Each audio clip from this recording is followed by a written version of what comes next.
बिहार के दरभंगा जिले के मधुपुर प्राथमिक विद्यालय के हेडमास्टर राजेश कुमार ठाकुर काफी लंबे समय से इसी स्कूल में बच्चों को पढ़ाते आ रहे थे, लेकिन कुछ ही समय पहले अचानक उन्हें पता चला कि उनका ट्रांसफर मधुबनी जिले के एक दूसरे स्कूल में हो गया है। इसलिए 28 अगस्त 2025 को वो मधुपुर के प्राथमिक विद्यालय को अलविदा कहने जा रहे थे। 28 अगस्त को उनका इस स्कूल में आखिरी दिन था, इसलिए हर कोई उनसे मिलने आया था। लेकिन जैसे ही वो स्कूल से बाहर जाने लगे, ठीक शाम के 4 बजे अचानक एक जोरदार धमाका हुआ और इस धमाके के साथ ही 35 साल के राजेश कुमार ठाकुर अचानक जमीन पर गिर पड़े। किसी ने अचानक उन पर हमला कर दिया था। अब जैसे ही धमाके के साथ राजेश कुमार ठाकुर जमीन पर गिरे, गांव के लोग तुरंत उनके पास दौड़े और उन्हें पंडोल के एक निजी अस्पताल ले जाया गया, जहां पर डॉक्टरों ने उन्हें DMCH रेफर कर दिया। लेकिन अस्पताल ले जाने के दौरान रास्ते में ही उनकी मृत्यु हो गई। अचानक हुई इस घटना से हर कोई हैरान था कि एक स्कूल के हेडमास्टर को आखिर कौन मार सकता है और आखिर उनकी किसके साथ दुश्मनी हो सकती है। जल्दी ये सूचना पुलिस तक पहुंच गई, जिसके बाद पुलिस ने तत्काल इसकी जांच शुरू कर दी। पुलिस की जांच में ये सामने आया कि 2 लोग मोटरसाइकिल से आए थे और उन्होंने ही हेडमास्टर राजेश कुमार पर हमला किया। इसके अलावा जांच के दौरान पुलिस को इस बात का भी पता चला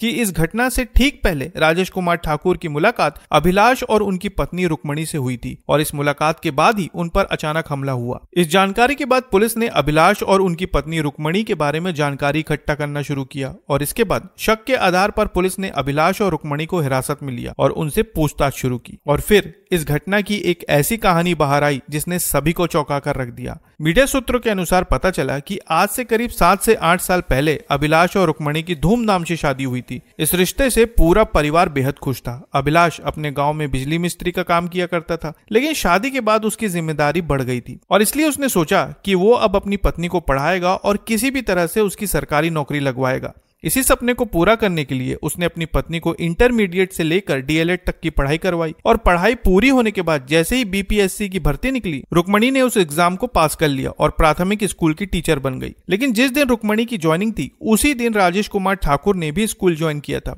दोनों ने साथ ही स्कूल में ज्वाइनिंग ली थी। अब धीरे धीरे अभिलाष और उनकी पत्नी का जीवन बेहतर तरीके से चलने लगा। पत्नी सरकारी नौकरी करने लगी थी, लेकिन नौकरी लगने के बाद रुक्मणी के स्वभाव में बदलाव आने शुरू हो गए और अभिलाष रुक्मणी के बदले हुए स्वभाव को अच्छी तरह से भांप चुका था। लेकिन उसने इस बारे में रुक्मणी से कभी बात नहीं की। लेकिन फिर धीरे धीरे उसे एक ऐसी बात पता चली जिसे सुनकर उसके होश उड़ गए। मीडिया रिपोर्ट्स में कहा जा रहा है कि अभिलाष की पत्नी रुक्मणी और हेडमास्टर राजेश कुमार ठाकुर के बीच अवैध संबंध थे और जब ये बात अभिलाष को पता चली तो उसने इसका विरोध किया। उसने कई बार रुक्मणी को समझाने की कोशिश की, लेकिन उसके बाद भी वो लगातार राजेश कुमार से बात करती रहती थी और ये सिलसिला काफी लंबे समय से चलता आ रहा था। फिर कुछ ही समय पहले रुक्मणी का ट्रांसफर दूसरे स्कूल में हो गया, लेकिन कहा जा रहा है कि उसके बाद भी रुक्मणी ने राजेश कुमार ठाकुर से बात करना बंद नहीं किया। इन सारी गतिविधियों को देखते हुए अभिलाष के मन में बदले की आग जलने लगी और उसने राजेश से बदला लेने के बारे में सोचना शुरू कर दिया। मीडिया खबरों के अनुसार कहा जा रहा है कि राजेश को रास्ते से हटाने के लिए अभिलाष ने कुछ लोगों को 50,000 रुपए देकर हायर किया था ताकि वो राजेश को हमेशा के लिए रास्ते से हटा सके।